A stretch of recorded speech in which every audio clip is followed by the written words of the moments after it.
the night. A lot of stuff went down the final three at the end of the matches here. Let's talk about this match. Will Ospreay versus Bryan Danielson. Nothing's on the line. Justin Roberts has announced to the world that this is a dream match. So this is just a bragging rights to see who's the best damn wrestler on the planet. And boy, what a match. High risk, high rewards. Taking the risk level to the highest ceiling. And these guys went to war. These guys, I mean, at the first minute of the match, when the bell rang, these guys were in a technical wrestling style locks.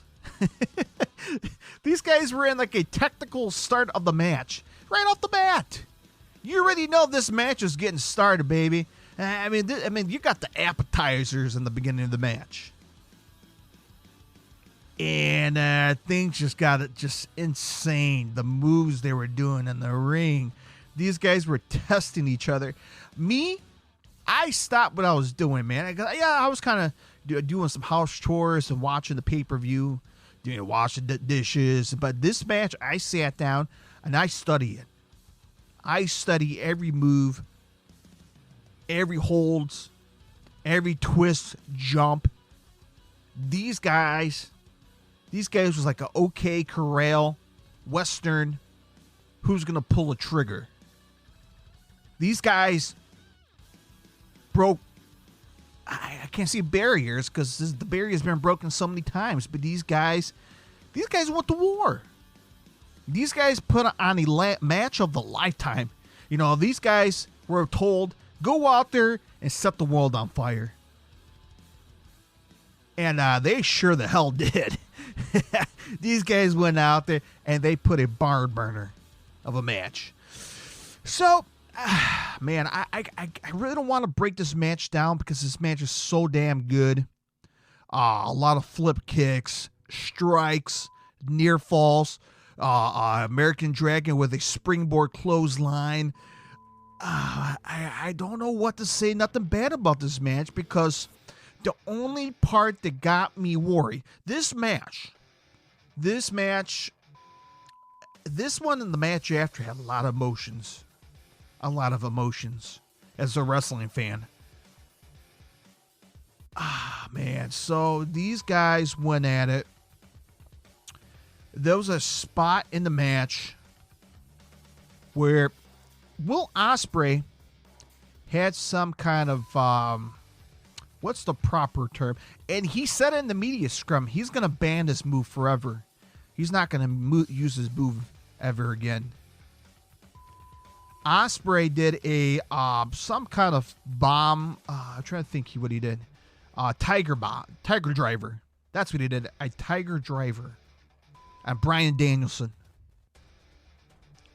And when they showed the replay, Danielson's neck, man, it bent it like, if you watch Dark Side of the Ring, where Buff Bagwell took that suplex by Rick Steiner and WCW, and that's how he bruised his spine and he almost went paralyzed, or at least his whole body went numb. This was scary. That was absolute scary. Ospreay did the Tiger Driver on Bryan Danielson. And you can see the ref trying to get the doctor's attention. I'm like, dude, he's hurt. He is hurt, and you can see him. I don't know if he popped his shoulder. I'm not sure if it's a really bad situation. A very bad situation, like a neck or a shoulder. But from what Ospreay said in the media scrum, he didn't hear the ref tell the doctor, like, come check him out. And eventually Ospreay did the hidden blade and pinned Bryan Danielson. A great match with a heartbreaking ending. It was a big one for Ospreay, but Ospreay was legitimately concerned. He was shell-shocked at the media scrum. He had no words. he had a hard time answering some questions because he knew he had a great match, but it was a tragedy ending because you can hear Bryan Danielson saying, fuck, fuck, fuck. And he's grabbing his shoulders and you see his hands twitching. And as a fan, I'm like, oh shit. This is not a work. I mean, this is not what's planned. This seemed legit injury. And there was a lot of concerns.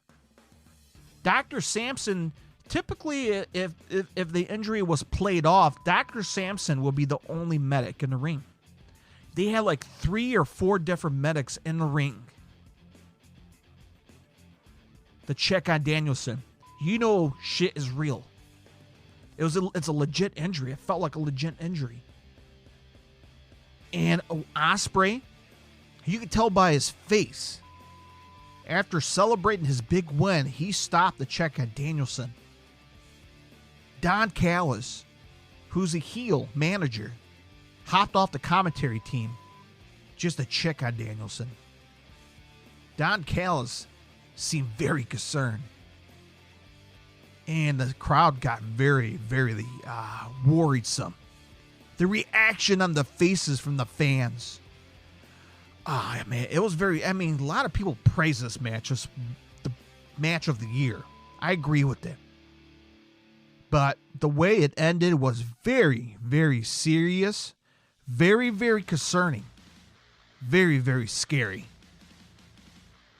And again, we send all our wishes and the best to Danielson. I hope he's doing good. I hope it's nothing serious. I hope he can get back in the ring, finish up his full-time career. But after seeing that last night, it was very, very nerve-wracking to watch. And man, it was horrific. And like I said, Ospreay said in the media scrum he's going to ban the Tiger Driver forever.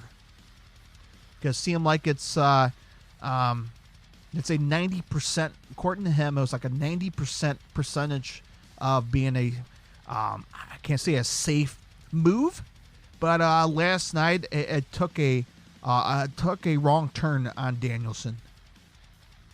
So a great match with a tragic ending, and hopefully we'll get an update from Danielson. Hopefully soon. It's Monday, the day after pay-per-view. I hope we get something coming out of it, some kind of update. And hopefully if I do, I'll keep you guys updated right here on the podcast. All right, let's talk about FTR versus the Young Bucks in a ladder match. Again, after this match between Ospreay and Danielson, how can these guys top it in a ladder match? These guys went to war, right? The FTR was taking some jumps off the turnbuckle.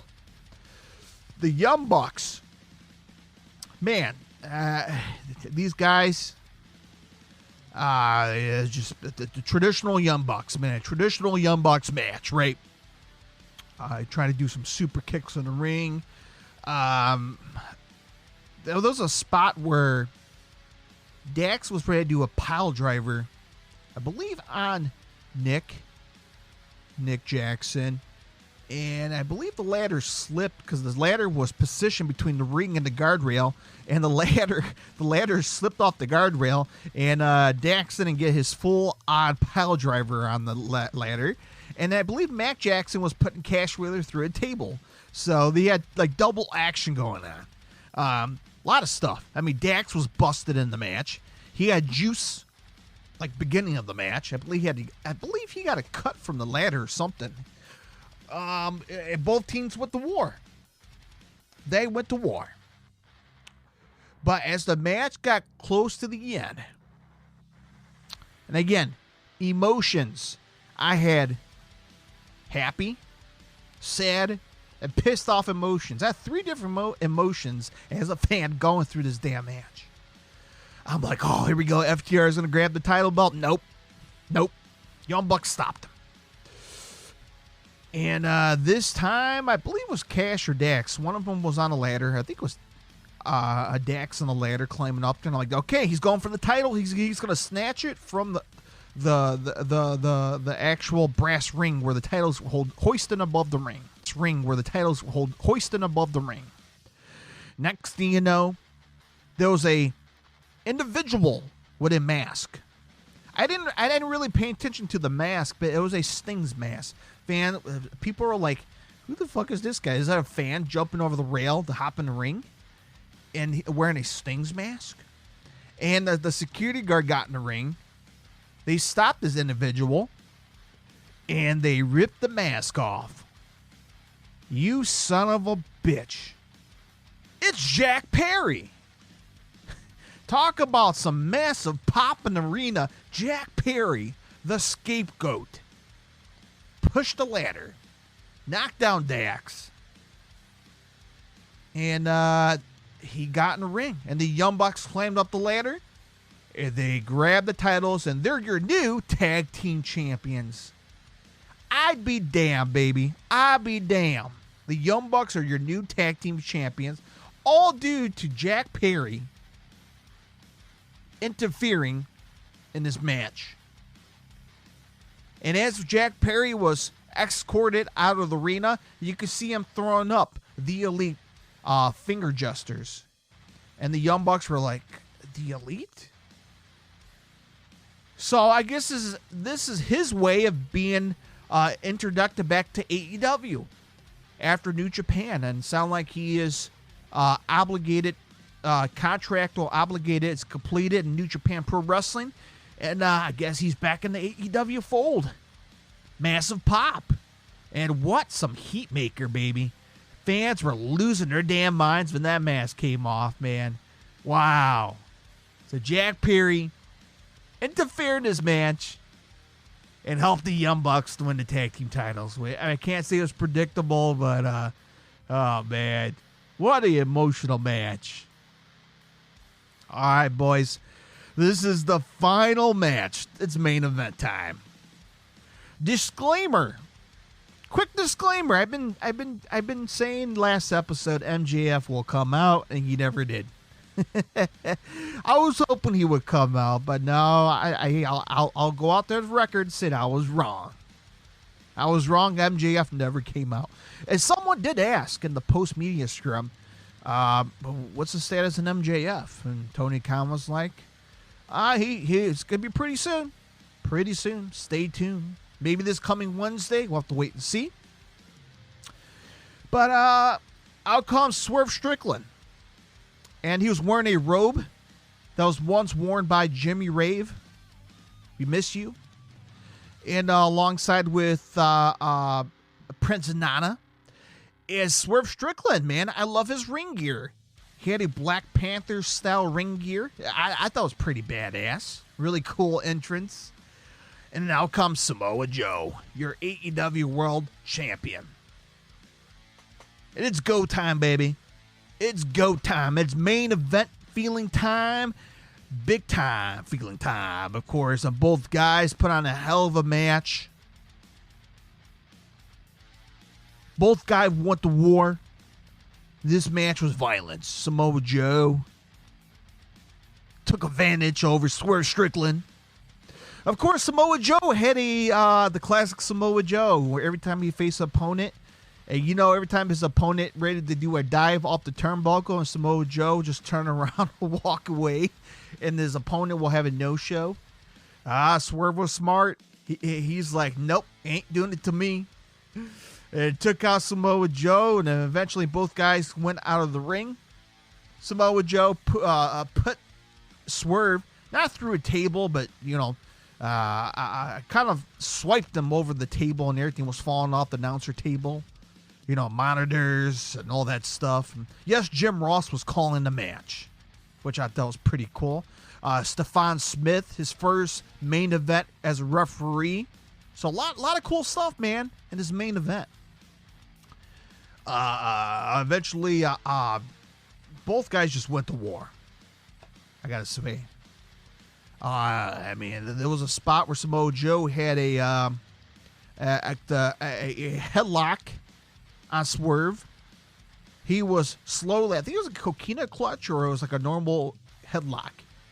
And Swerve Strickland was slowly passing out, but he managed to get a little bit of juice through his veins. And he had his hand on Samoa Joe's thumb, and he was bending his thumb. And that's when the tides turned, and he took over Samoa Joe, and these guys just went at it. Swerve Strickland brought out his stomp, pinned Samoa Joe. 1, 2, 3. Oh my God. As predicted. Swerve Strickland is your new AEW World Champion. History was made. History was indeed made. Your first ever AEW Black Champion, which is historic. And a big win. Well deserved. Swerve Strickland. In a million years, I would ever thought he'd be a world champion.